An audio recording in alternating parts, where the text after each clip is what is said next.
Pescara del Tronto, the town that was wiped away. This place was paradise, one man told us today. They talk like it's no longer here.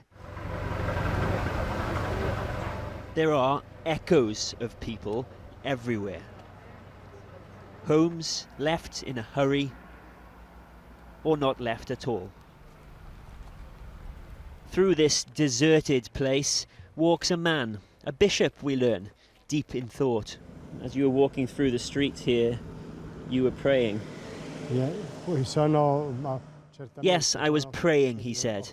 I called on the Lord to help us. Then we see a young man alone.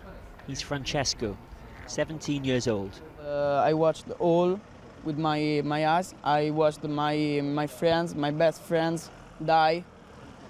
And it's a critical situation. What happened? Were you with them?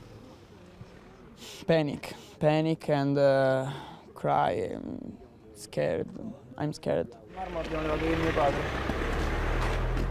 Francesco is back for his belongings.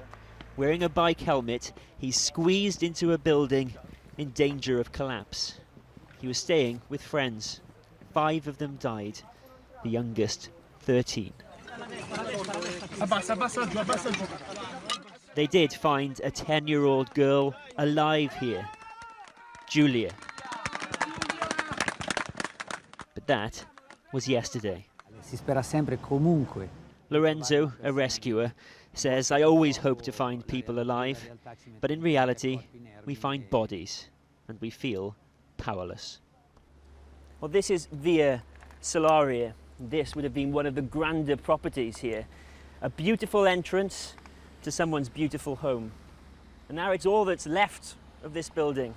Everything else has fallen away, and you wonder how anyone survived. Those who do make it out are housed in camps on lower ground. But this one's not ready yet.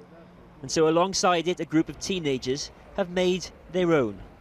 Some have lost their homes. Andrea is mourning the loss of his grandmother. It's indescribable, he said. Yesterday I spent the whole day searching for her in Amatrice. What happened there, I wouldn't wish on anybody. It was in Amatrice that most lives were lost.